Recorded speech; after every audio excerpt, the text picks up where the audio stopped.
If you don't talk to them, you will know what their needs are. It's just like in accounting field, you want to produce corporate annual reports.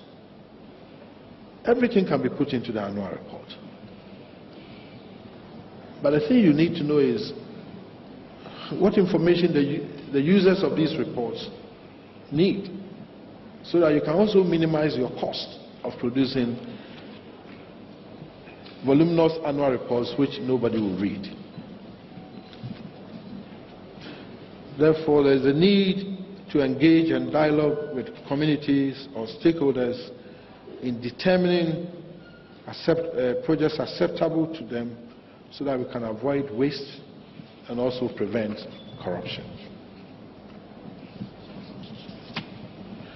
It is true that sometimes organizations successfully implement projects in communities only to find out that those projects were not needed by the community. That's why we talk about white elephant projects. You may do it, you think it's fashionable in your books, but the community, that's not what they're looking for. Maybe I want to build a palace for Ojaho. So you go and put a nice palace there. But his community perhaps need school classrooms and maybe teaching aids, teaching materials, maybe health facilities and things like that. So it is an engagement process which will help you to know what we have to provide, so that we don't have any misplaced priorities. Then the engagement process will also help you to have a feedback from the communities as you implement the projects. And a typical example is when I was the chair of the Royal Bank, we set out to deliver potable water in communities, boreholes.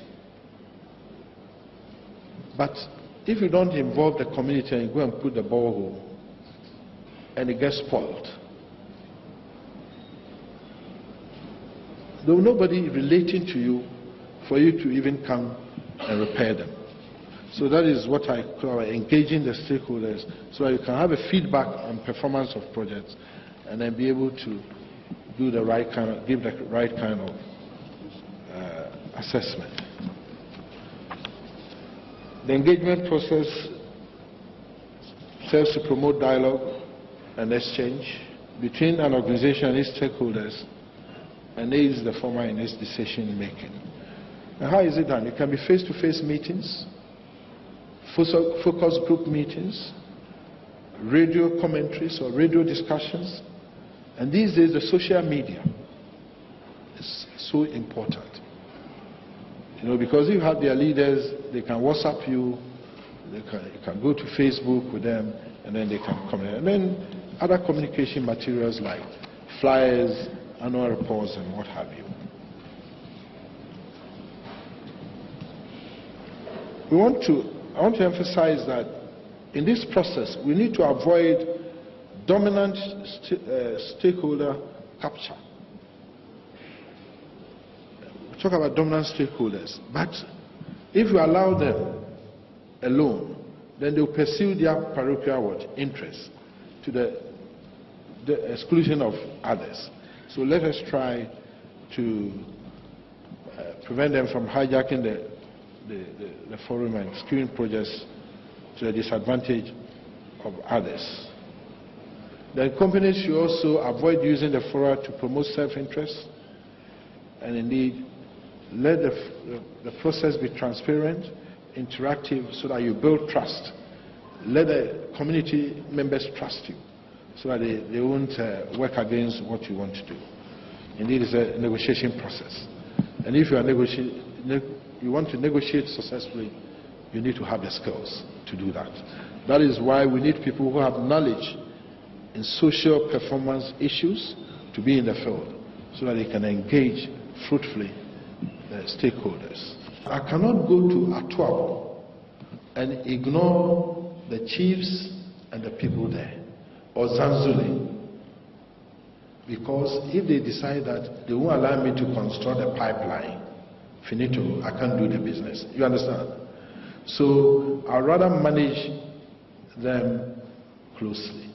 I need to engage them. I need to have time for them. I need to understand them. So that you need to do the matrix between power and interest and see how best high power, high interest, manage closely. Low power, low interest, ignore them. Be strategic, because your time, you don't have 36 hours a day. You have only 8-hour working day. And you can't spend that doing frivolous things. You need to use your time more profitably. Right. So I think by this, more or less, we've surveyed the theory. Here we are summarizing some challenges to CSR delivery, and this is in the literature. Your identification of key stakeholders is a challenge. You are mapping out the stakeholder expectations is a challenge. Managing the expectation gap is a challenge. Identification of sustainable CSR initiatives is a challenge. That will require prioritization and things like that. Then you don't have all the resources. You have a resource constraint. You can't keep everything. And monitoring and implementation. These are the key challenges. But that is why you are a manager. You must have a response for each of them. I would like to conclude this part by saying that no matter how CSR is defined, the interests of both the firm and stakeholders remain paramount. Companies develop different approaches to CSR in response to stakeholder demands and needs, their own goals, their peculiar circumstances, which will even include the availability of personnel and then availability of resources of finance. GNPC, our focus is only the extraction of the oil from the ground, the raw oil and gas. Well, government is asking us to look at LNG, liquefied natural gas. So that will bring us somehow to midstream, and even if we go ahead to distribute, that will give us also taking us to downstream. So the next slide, I try to look at the petroleum value chain, where we've put a box. That is where GNPC is. We deal with the exploration and production. The rest, if Mr. Osei is here, he is doing refining and processing and distribution, and that will be the downstream. So that is the value chain, from the production field to the pump where we buy the oil. We have 3 streams: upstream, midstream, and downstream. And in fact, sometimes a company will be doing the 3.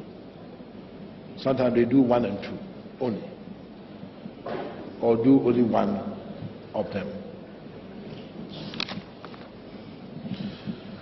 Our regulatory framework, the Ministry of Energy provides policy guidelines for all players in the sector. So in that chart, you will see the Ministry of Energy at the top there. And then for the upstream sector, the regulation, my boss is the Petroleum Commission. And I had to get one of their staff to help me with this work, Judith Blay, who knows, their social performance manager, to help me with this work. But as they regulate the upstream sector by law, there are other laws that are listed. Petroleum Revenue Management Act, very, very comprehensive. It doesn't give us any leeway to divert any money, any export proceeds. They all come into a holding account. From there, distribution is done. And then Dr. Manteya will be watching over where the money is going. Model Petroleum Agreement, then the Petroleum Exploration and Production Act, Local Content and Participation Act, the Petroleum Income Tax Act, and the EPA Act, the Environmental Protection Agency Act. So these are all laws which impinge on what we do in the upstream. Then we're trying to show you some of the operators in the upstream. You've heard about Tallow, you've heard about ENI. Now, recently we signed an agreement with ExxonMobil, and very soon we'll be signing one with Aker, Norway. So we are trying to bring the big boys. But there are a number of them here. You see AGM, Eco Atlantic, Erin Energy, Amni Development, Sahara, Springfield, Cola Media, ENI, Britannia U, giving it to smaller players. They can't bring the oil. My view is that it should be given to the big players, because producing oil is not child's play. And people will just get blocks, maybe through political affiliation, and be holding it with a whole means of what? Trying to speculate whether they will get somebody to buy the license of them. I don't think, as a country, that's the way we should work. Yeah? So that is the list. So we have a number of operators. Now the activity map. They might say that the oil is on their land, but actually the oil is in the sea. But you can't go through the sea without passing through their place. You understand? So it must be understood. But that is where the companies are. These are blocks. The yellow, the purple, the orange, the green. They are all blocks that have been allocated. But so far, only 3 fields are producing. The Jubilee field, the Tain field, and the Sankofa, that's the ENI fields. The rest are all paper transactions. Hopefully, we can get the Hess block taken over by Aker coming onto production in the next few years. But it's a long-term business. From exploration to production may take you between 7 to 10 years. So even though I signed up the ExxonMobil deal, it's not likely I'll witness the production of oil by ExxonMobil. Because by the next 3 years, 4 years, they are still doing exploration. By the time they go into actual production, after they have proved that there's oil, that will be not less than 4 years. So I can see 7, 8 years, maybe, Exxon may produce oil. So don't have too much hope.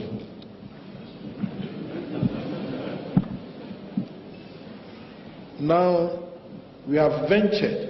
My period as chief executive, one of the key things I'm trying to do is to see whether I can establish a working petroleum system onshore. In the 60s, the Russians examined our Volta Basin, took some data, maybe did some drilling. Nobody heard anything. The oil geopolitics is so strong and so sensitive. We have ventured now to the Volta Basin. The yellow space there is what we call the Voltaian Basin. And that spans from the northern region through Bunahafo, parts of Ashanti, Eastern region, and Volta region. And that constitutes 40% of Ghana's landmass. If there's oil there, that will be hilarious. And our initial data, I'm sure the President mentioned in his State of the Nation address, the initial samples we took appear to suggest the existence of a working petroleum system. So let us all pray hard. Here, if we find it onshore, it will be like digging a well in your house so that you can scoop out oil. What happened in Texas or parts of Nigeria may happen here. So we are working frantically, and indeed, I'm putting all efforts there. We've got the Chinese doing 2D seismic survey, and we ourselves, using some of the graduates from this university who did chemistry, are doing what we call geochemistry analysis of the soil samples, which is proved to indicate the existence of hydrocarbons.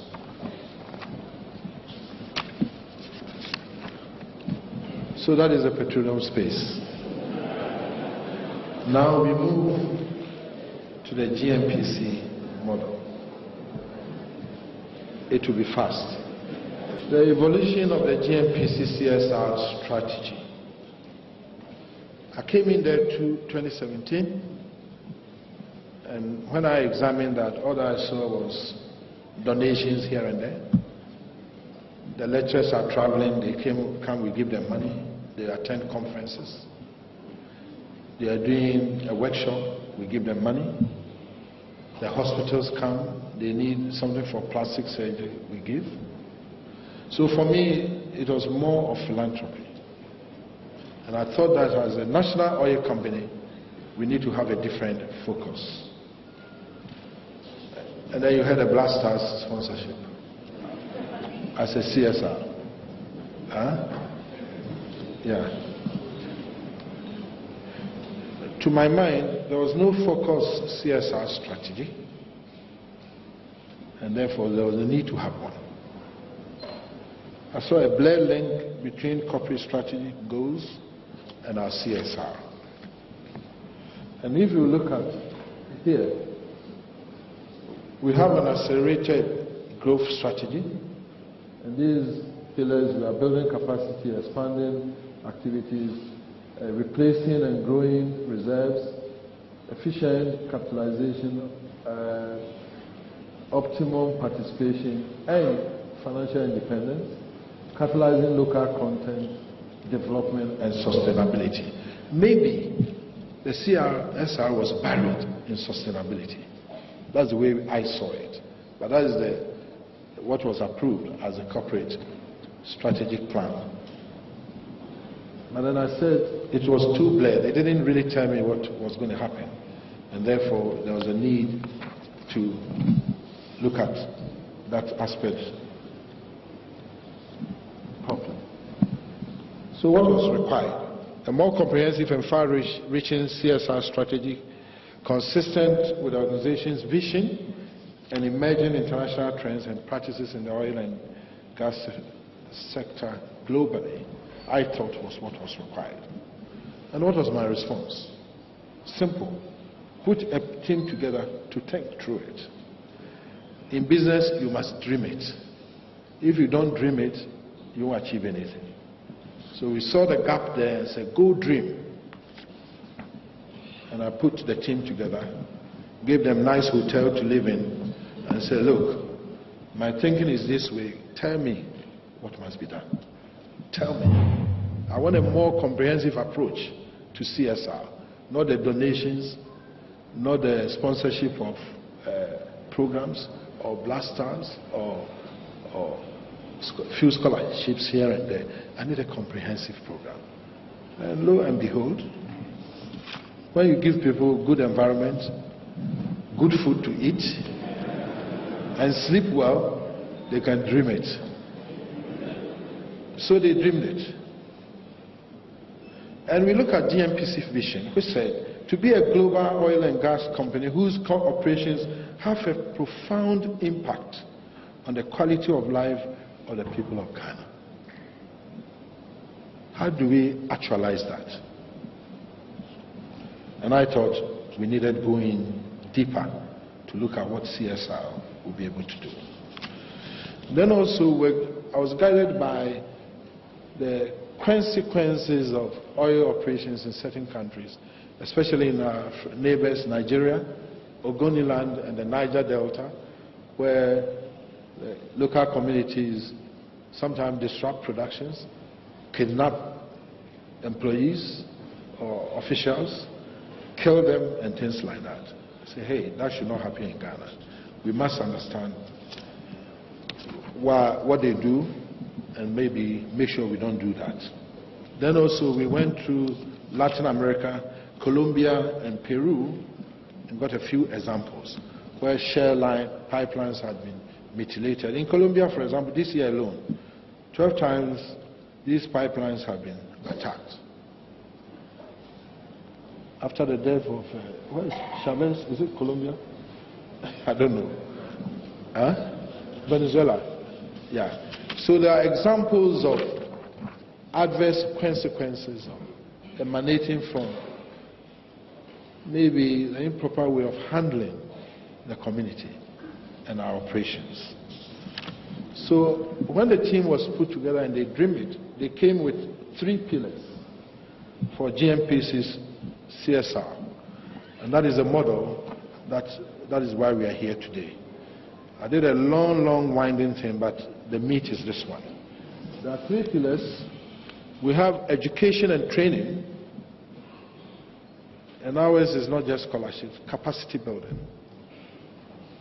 Not scholarship for privileged few, but I want to do capacity building for the sector. Technical training, support for tertiary institutions, our support for secondary education. Maybe I see when we are doing toilets and boreholes, I see it as philanthropy. But the real capacity building falls under our education and training. And what you witnessed today with the signing of the MOU falls under education and what? Training.